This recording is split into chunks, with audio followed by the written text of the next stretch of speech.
Eccoci qua amici telespettatori, la rubrica dei cuori solitari. Questa sera vi voglio presentare un ragazzo che naturalmente è in cerca della sua anima gemella. Si chiama Nino, ha 30 anni ed è di Trapani. Ciao Nino. Buonasera. Allora Nino, tu sei di Trapani? Sì. Hai 30 anni?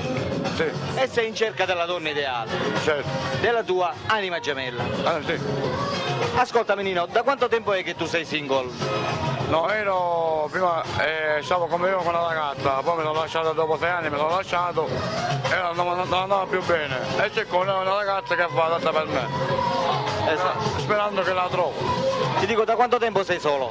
Da 4 mesi. Da 4 mesi. Sei stato sposato, no? No, convivevo. Solo convivente. Sì. Quindi non hai figli? Una bambina di 4 anni. Cioè c'hai una bambina? Sì. Che sta con la madre? Con la madre, sì. Che praticamente esce a nome tuo, sì. Sì, esce a nome mio, sì. Però non sei sposato. No. Va bene Nino, ascolta, dimmi, tu lavori? No, faccio un poco di qua, un poco di là. No. Lavori saltuariamente? Sì, solitamente, sì. Faccio il pittore, dipende da quello che mi capita. La macchina ce l'hai? No. Il motorino? Sì. Quindi ti puoi spostare? Sì, molto sposato.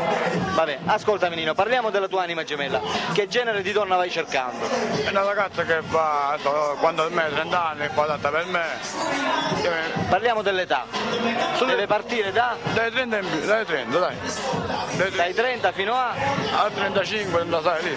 Dai 30 fino ai 36. Sì. Ti piacciono le bionde, le brune o non hai preferenze? No, non ho preferenze, quello che capita. Esatto. Per te è importante in una donna l'aspetto fisico o il carattere? Il carattere. Il carattere. Il carattere. L'aspetto fisico non è Non importante. importante, il carattere. Quindi se è bionda, bruna, se è magra, se è alta, bassa, non ti interessa niente. No, l'importante è che se la passa con te. Sì, lo faccio. Va bene Nino.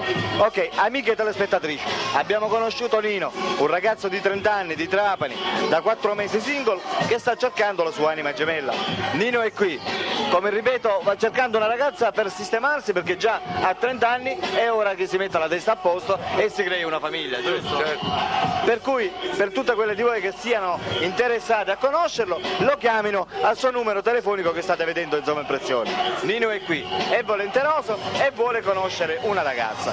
Nino, cosa possiamo dire alle telespettatrici come messaggio? Sperando che mi vedete tramite telefono e ci conosciamo. Esatto. Va bene, per la rubrica dei cuori solitari Alberto vi saluta e vi saluta anche Buonasera, Antonino. Antonino. Ciao amici, a dopo.